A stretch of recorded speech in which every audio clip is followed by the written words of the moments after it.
इससे तय हो गया कि वो हिंदू धर्म के विरुद्ध कार्य कर रहे हैं। हिंदू धर्म के विरुद्ध कार्य करने के लिए उनको हिंदू धर्म से बहिष्कृत घोषित किया जाता है। राहुल गांधी को हिंदू धर्म से निष्कासित कर दिया गया है। ज्योतिर्मठ पीठ के शंकराचार्य अविमुक्तेश्वरानंद सरस्वती जी ने कहा कि राहुल गांधी ने संसद में मनुस्मृति को लेकर जो बयान दिया उससे संपूर्ण सनातन धर्मावलंबी आहत है। शंकराचार्य ने कहा कि जब कोई व्यक्ति लगातार हिंदू धर्म ग्रंथों का अपमान करता है और सफाई देने से बचता है तो उसे हिंदू धर्म में स्थान नहीं दिया जा सकता। उन्होंने कहा कि अब राहुल गांधी का मंदिरों में विरोध होना चाहिए और पुजारियों से अपील की कि वे उनसे पूजा पाठ न कराएं, क्योंकि वे अब खुद को हिंदू कहने के अधिकारी नहीं हैं। आप भी देखिए राहुल गांधी ने संसद में क्या कहा था, जिसके बाद शंकराचार्य ने उन्हें हिंदू धर्म से बहिष्कृत किया। ये कॉन्स्टिट्यूशन में कहाँ लिखा है? ये कॉन्स्टिट्यूशन में कहाँ लिखा है कि जो बलात्कार करते हैं वो बाहर रहे, और जिसका रेप हुआ है, जिसके परिवार, उस परिवार को बंद कर दिया जाए? कहां लिखा है कॉन्स्टिट्यूशन में?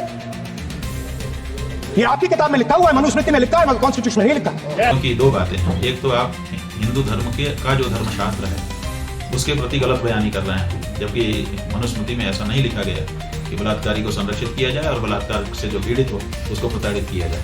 ये बात आप मनुस्मृति के हवाले से गलत कह रहे हैं, मनुस्मृति को बदनाम करने के लिए कह रहे हैं। और साथ ही साथ आप ये भी कह रहे हैं कि तुम्हारी किताब में लिखा, इसका मतलब मनुस्मृति को आप अपनी किताब नहीं मानते। जबकि हर हिंदू, हर सनातन धर्मी मनुस्मृति की किसी बात से वो सहमत हो चाहे असहमत हो, लेकिन मनुस्मृति हमारा धर्म ग्रंथ है, ये तो मानता ही है, हमारी किताब है, ये तो मानता ही है।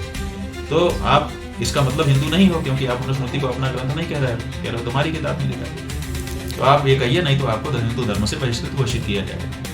फिर उनका नहीं आया, 1 महीना और बीत गया। फिर हम लोगों ने फिर से उनको रिमाइंडर भेजा कि 2 महीने हो गए हैं, आपने ये कुछ बताया नहीं इस बारे में।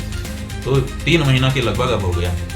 माघ की पूर्णिमा से फाल्गुन की पूर्णिमा बीत गई, फिर चैत्र की पूर्णिमा बीत गई, अब वैशाखी पूर्णिमा आ रही है। 9 दिन के बाद, 10 दिन के बाद वैशाखी पूर्णिमा आ जाएगी। इसका मतलब लगभग 3 महीने का समय बीत गया। 3 महीने का समय बीतने पर भी उन्होंने इस बारे में, अपने वक्तव्य के बारे में स्पष्टीकरण करना या क्षमा याचना करना या प्रमाणित करना कि जो मैंने कहा सही था, कुछ भी उन्होंने अपनी तरफ से नहीं किया।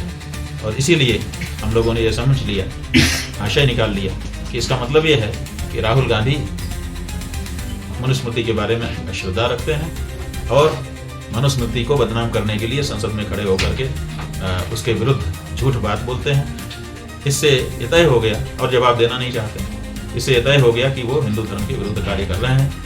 हिंदू धर्म के विरुद्ध कार्य करने के लिए उनको हिंदू धर्म से बहिष्कृत घोषित किया जाता है।